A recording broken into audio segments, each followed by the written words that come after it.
All right. Well, thanks for taking the time out today, Bob, to talk to us a little bit.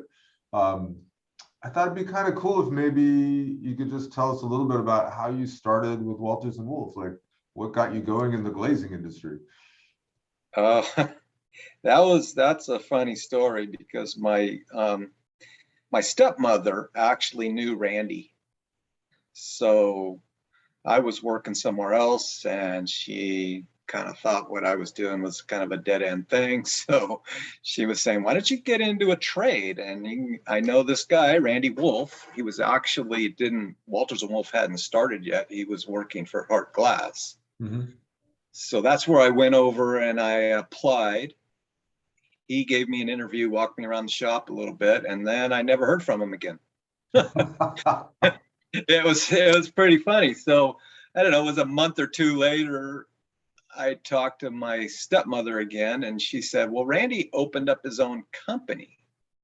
So me not knowing that, he was in the midst of, starting up his own company. So he pretty much probably just forgot about our interview. So she goes, why don't you go and get interviewed again, and apply over, it's called Walters and Wolf.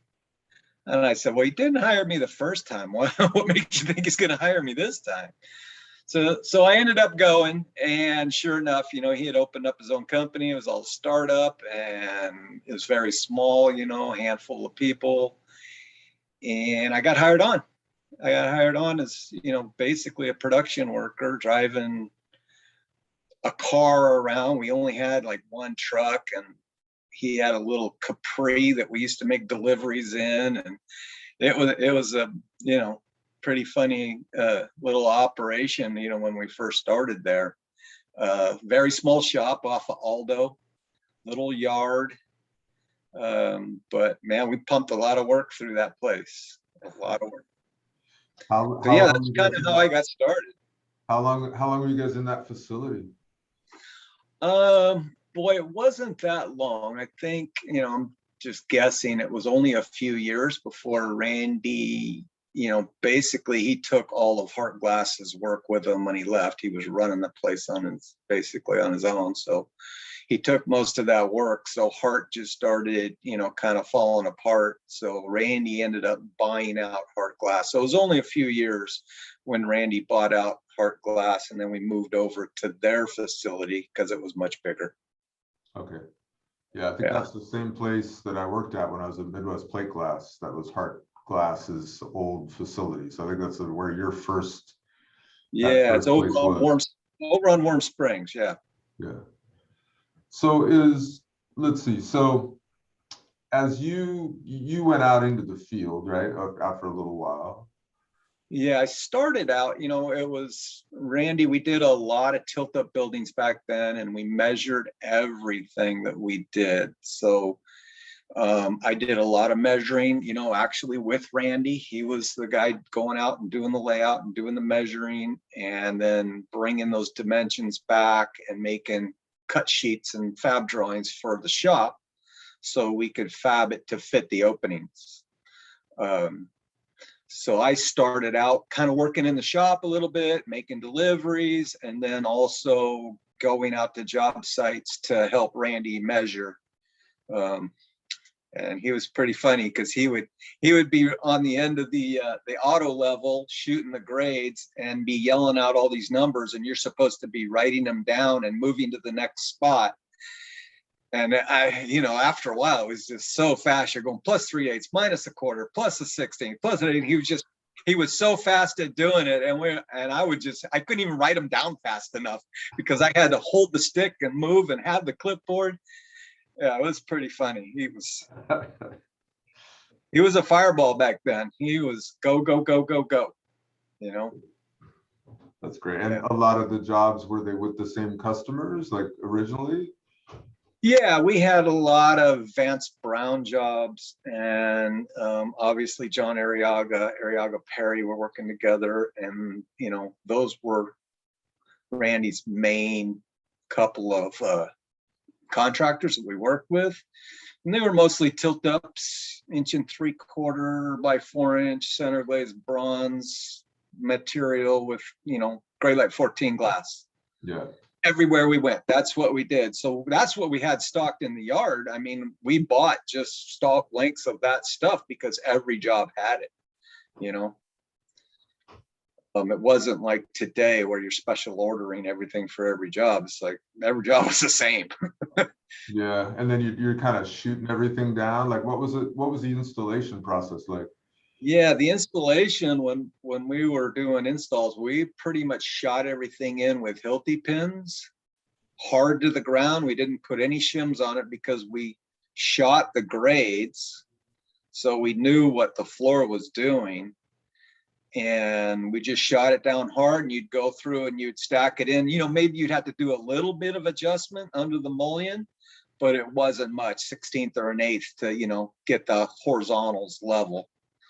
But yeah, we would just shoot it down hard and had, you know, basically a 1/4 or 5/16 caulk joints around the perimeters of the frames because everything was measured to fit so tight. Mm-hmm. Yeah, we'd shoot it down and stack it in. We would, you know, we would measure, Randy would draw it up, send it out to the shop, we'd fab it up, and within like 2 weeks, we'd be back out at the job site installing the materials and just stacking in, you know, material from one end tilt up to the other, go around in a circle. Everything was labeled left to right, you know, from the left-hand side all the way around the building. And I mean, we had it down where it was pretty repetitive because of the types of buildings we were working on and how fast we were moving from building to building. It was a really quick operation. Yeah.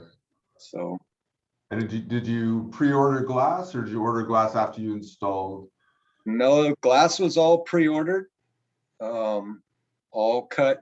Typically your bottom lights were all out of square to follow the concrete, but everything from the horizontal up was all square lights. Right. And it was all quarter inch. So we didn't have any machinery to help us set anything. You know, the glass was much lighter than what we're dealing with today. Yeah. So everything was set by hand. Yeah. Temp glass mostly? Yep. Temp glass Western. Yep. Yep. Temp glass Western. Yeah. That's funny. Yep. That's good. So over the years, like what are the big things that you've seen, like the big changes that have really impacted the field and the installation process for you guys? Well, with all the engineering and everybody covering their butts, you know, that's, you know, all the different anchorages have definitely been beefed up and, you know, over engineered, and, you know, because everybody wants to make sure that, you know, we don't have an issue down the road. You know, not that we had an issue back then. It seems like we still go back to some of those buildings that we did, you know, the first ones we installed, and they're still in there. They're still not leaking. Still there, yeah. It's just, I don't know why the Hilti pin still doesn't work, but and you know, those changes were big. And then changing from, you know, 1/4 inch glass to insulated glass, and now thermally broken, and, you know, now, you know, getting into, not just getting into, but getting into, you know, pressure equalized systems. You know, back then they weren't pressure equalized, so they were a lot less efficient and effective. So those were some big changes. And then the other thing is just, you know, the glass keeps getting bigger, heavier. We're having to use equipment, you know, so we don't get any injuries on, you know, for our people. You know, so everything nowadays is pretty much set with a piece of equipment. We're not setting a whole lot of glass, you know, by hand. Yeah, I think some people in the company, you know, we do a little tech wall here and there, but some people may not realize that it wasn't that long ago that almost all our jobs in Northern California were stick wall jobs, right? Yeah, they were. Britannia Cove jobs, and they were all just, you know, set in verticals, and then so we've made a big shift there, right? Yeah, we made a big shift. I mean, whenever we did a curtain wall, it was, we went to that 250 wall that we had, which was basically mill finish mullions and horizontals, and then you snapped on all the trim parts at all the finished areas. So that was a cool system, but it had its flaws too. Yeah, lots of parts and pieces for sure. Lots of parts and pieces. Yeah.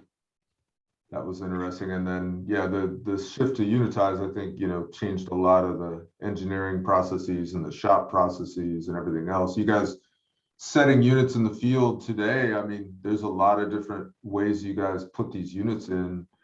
What are some of the different things you're seeing there in terms of like the stuff you've had to develop to get under soffits and all these other things, Yeah, we've had to be very creative with the way we've been setting stuff because you get yourself in all these different situations. The buildings seem like they have a lot more articulation now than they had back then. Back then they were flat and very easy to get around and do your install, but now there's all kinds of ins and outs and slopes and soffits and a lot of stuff that you have to get around. So yeah, we had to be creative with the types of equipment we were using. We had to purchase a lot of our own cups, and we started off with the unitize using Valas, but we've kind of moved away from that and mostly setting things with cranes because of the weight and the size that they've gotten to be. Glass manufacturers are keep making bigger and bigger glass, and that's what the architects want. So yeah, we've had to be very creative, flying jibs and all kinds of different things to try to get our units set. What was your favorite job, your most interesting job you worked on that you still think about? Oh, there was a lot of really good jobs that I worked on over the years. But I know I did the Wells Fargo building in Sacramento. That was an interesting job just from the ground up, like it was built on an Indian burial ground. They found bones when they opened up the ground and started building it. And Sam Vestino, one of the old guys, was running the job for me. I was basically the superintendent on that. And it was interesting trying to get up that building because we'd never done, a really big tower before like that. Mm-hmm. So whenever you get into those types of things, it's, you start getting up 20, 25 floors, you're in a whole different atmosphere up there. Yeah. Thinking about wind and thinking about fog and in the winter time, there was all kinds of things that went on that job that, we hadn't experienced, doing tilt-ups in the Bay Area.